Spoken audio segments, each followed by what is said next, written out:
آغاز نماز فجر سے ہوتا ہے اور سونے سے پہلے بھی وہ سجدہ ریز ہو کے اللہ کی نعمتوں کا شکرانہ ادا کرتے ہیں، اور جو دن خیریت سے گزرا اور عافیت کی گود میں نیند لینے کے لیے بڑھ رہے ہیں تو وہ شکرانے کا سجدہ کر رہے ہیں کہ مالک تیری توفیق سے مجھے خیریت سے یہ دن گزارنا نصیب ہوا۔ ہمارے بزرگ فرمایا کرتے تھے سونے سے پہلے 5 انگلیاں بھی گن لیا کرو، 5 نمازیں بھی گن لیا کرو۔ اگر 5 نمازیں پوری ہیں تو اللہ کا شکر ادا کیا کرو کہ تمہیں توفیق اس نے عطا کی۔ اللہ اکبر۔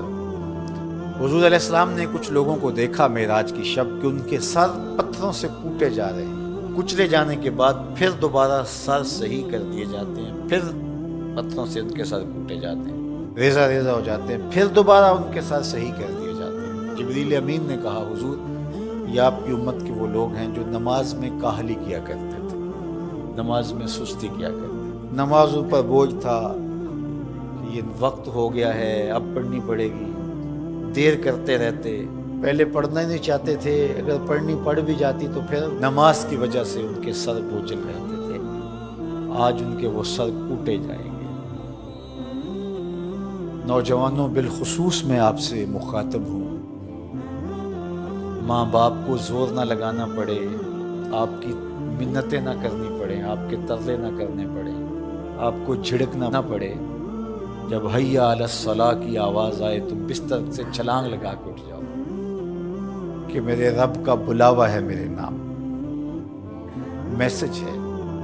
طلباء سے کہوں گا کہ استاد کو بیدار نہ کرنا پڑے تمہیں، جب اذان کی صدا آئے تو خود اٹھ کر کے مصلی پہ آ کے بیٹھ جاؤ کہ میرے رب کا بلاوا میرے نام آیا۔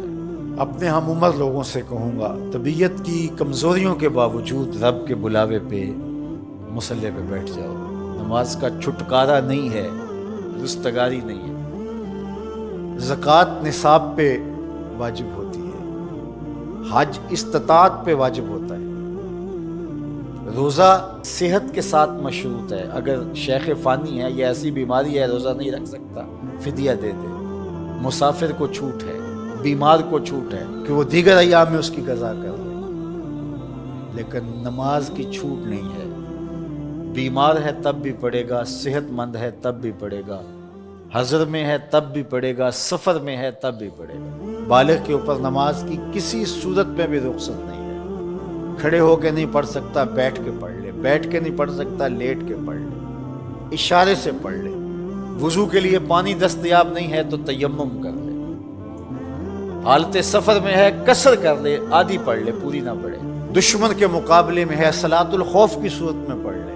یہ نماز کا مسئلہ ہے، اتنی اہم نماز ہے۔ تو جن کے سر بوجھل رہے نماز سے، سردیوں میں ہوتا ہے اوپر نیچے نمازیں آ رہی ہوتی ہیں، ابھی عصر پڑھ کے گھر پہنچے تو پھر مغرب کی آ گئی، مغرب کر کے پہنچے تو پھر عشاء کی آ گئی، تو کئی لوگ کہتے ہیں تو مولویاں نے آت چکی ہے، ابھی تو پڑھ کے آئے ہیں۔ تو کیوں شوق نہیں ہے تمہیں؟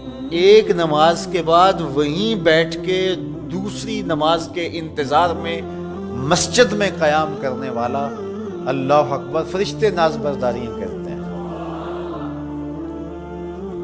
مسجد میں صحابہ بیٹھ جاتے ہیں، ایک نماز پڑھی اب دوسری پڑھ کے جائیں گے، دوسری پڑھی تب تیسری پڑھ کے جائیں گے، اور جب نماز کا وقت آتا تو وہ انتظار کرتے کہ ابھی تک اذان نہیں ہوئی۔ اور حضور جب حضرت بلال حبشی رضی اللہ تعالی عنہ کو اذان کے لیے کہتے تو کہتے ارحنا یا بلال، بلال اٹھو ہمارے دل کو راحت پہنچاؤ۔ آنکھوں کی ٹھنڈک قرار دیا نا نماز کو، جعلت قرۃ عینی فی الصلاۃ، میری آنکھوں کی ٹھنڈک نماز میں رکھی گئی۔ تو یہ دل کا قرار ہے، راحت قلب محمد ہے صلی اللہ